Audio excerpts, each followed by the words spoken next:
इस वीडियो में मैं आप लोगों को प्रेजेंट इंडेफिनिट टेंस के बारे में बताऊंगा, जो कि सबसे पहला टेंस है।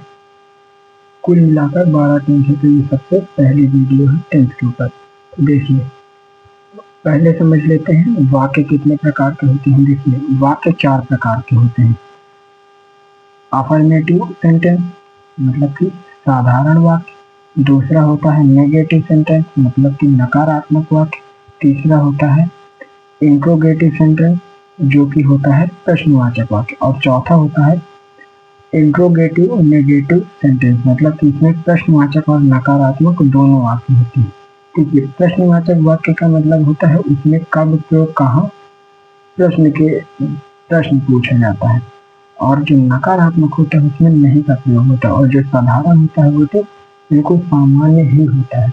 तो सबसे पहले हम देखते हैं प्रेजेंट इंडेफिनिट टेंस की पहचान। तो देखिए, प्रेजेंट इंडेफिनिट टेंस की पहचान क्या है। अगर वाक्य के अंत में ता है, की है, ते है आदि शब्द आते हैं तो वो प्रेजेंट इंडेफिनिट टेंस का ही सेंटेंस होगा। तो देखिए, सबसे पहले वो देख लेते हैं अफर्मेटिव सेंटेंस मतलब कि साधारण वाक्य। सबसे पहले समझते हैं साधारण वाक्य के सेंटेंस, है ना। तो फॉर्मूला क्या होता है साधारण वाक्य का सेंटेंस करने का।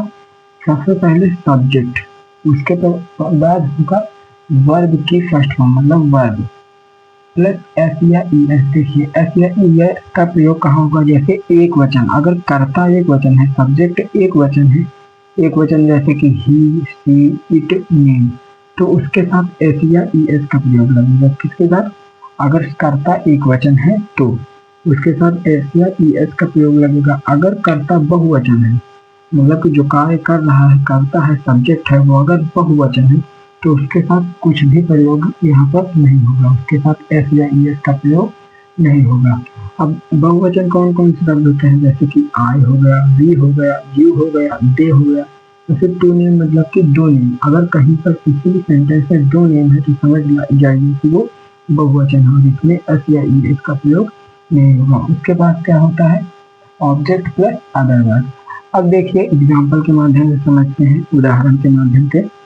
जैसे राम घर में खाना खाता है, राम घर में खाना खाता है, तो राम क्या हुआ कर्ता, तो कर्ता एक वचन है अगर, तो इसके साथ एस या ई एस का प्रयोग होगा वर्ब में।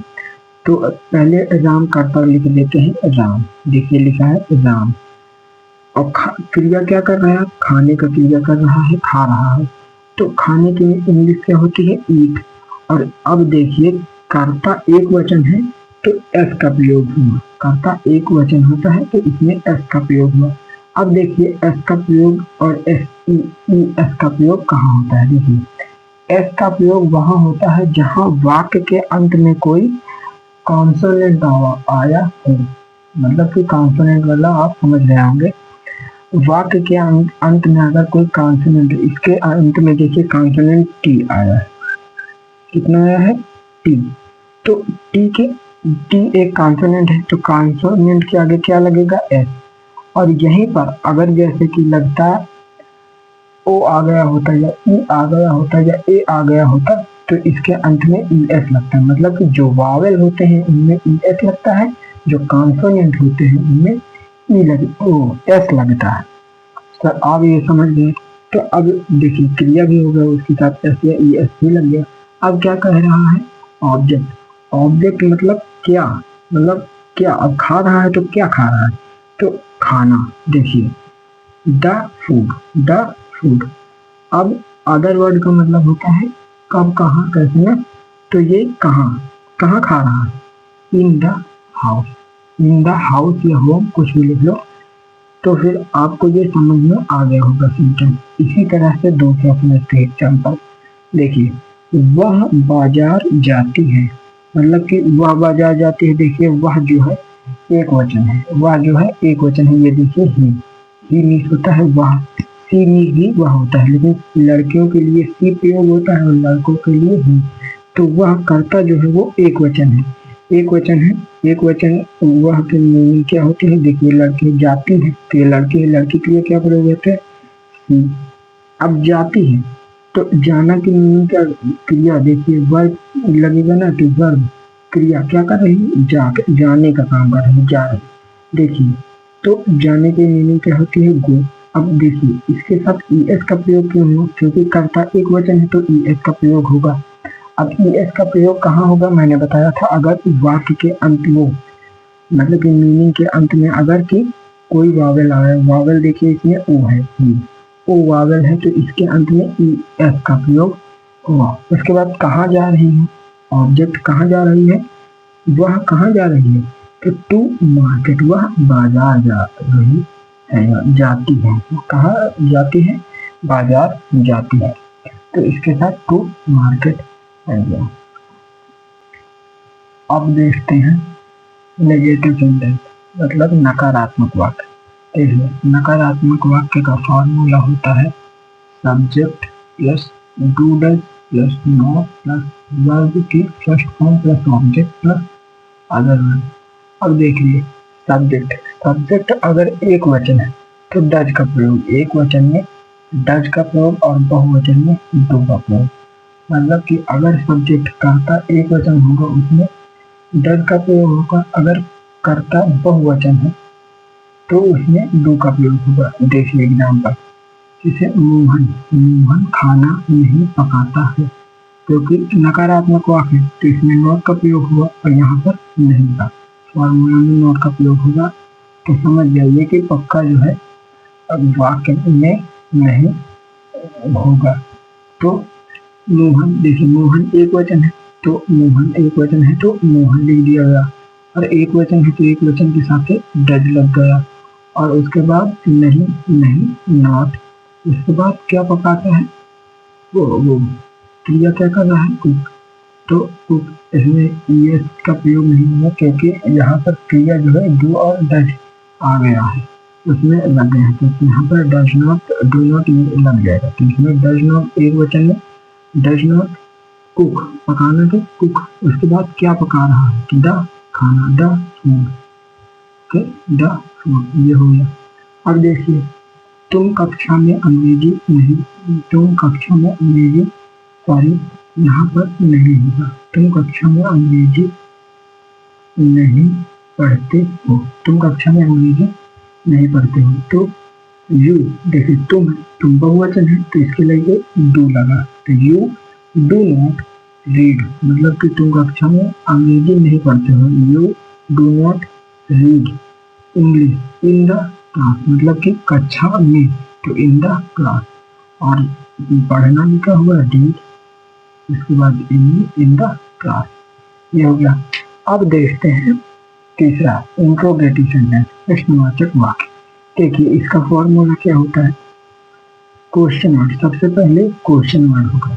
क्वेश्चन वर्ड कहीं भी हो, बीच में अगर हो कहीं भी, लेकिन सबसे पहले क्वेश्चन वर्ड, फिर डू या डज, फिर डू या डज का प्रयोग, फिर उसके बाद सब्जेक्ट, उसके बाद वर्ब की first form plus object plus other word, उसके बाद सबसे लास्ट में क्वेश्चन मार्क लगेगा। एग्जाम्पल के माध्यम से देखिए, तुम मैदान में मैच क्यों नहीं खेलते हो, प्रश्नवाचक शब्द आया यहाँ पर क्यों।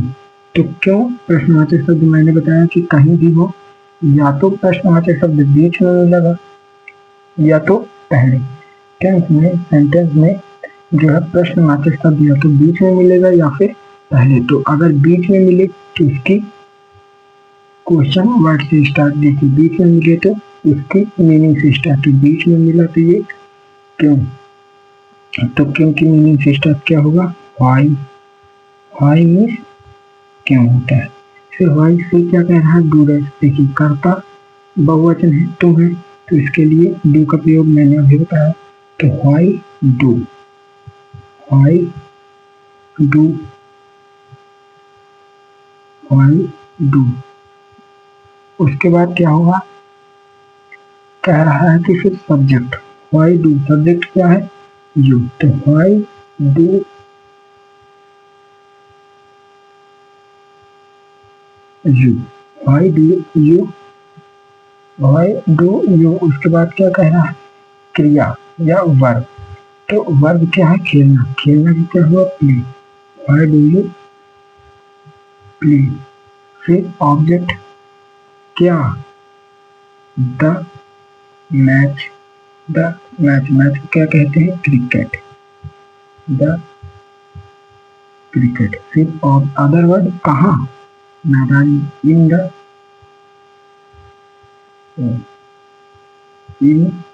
The market. वो मैदान, मैदान का होगा ग्राउंड, GROUND, ग्राउंड। लास्ट में क्वेश्चन मार्क। तो इन क्यों लगा? क्योंकि यहाँ पर में है। ग्राउंड अगर जहाँ पर भी में होगा, घर में कहीं पर भी, तो उसमें इनका प्रयोग होगा। अब जानते हैं इंट्रोगेटिव नेगेटिव सेंटेंस के बारे में, मतलब प्रश्नवाचक नकारात्मक वाक्य के बारे में। तो इसका फॉर्मूला क्या होता है? फॉर्मूला होता है क्वेश्चन वर्ड, डू या does, subject plus not plus verb की first form plus object plus other word और लास्ट में क्वेश्चन मार्क। तो एग्जांपल क्या है?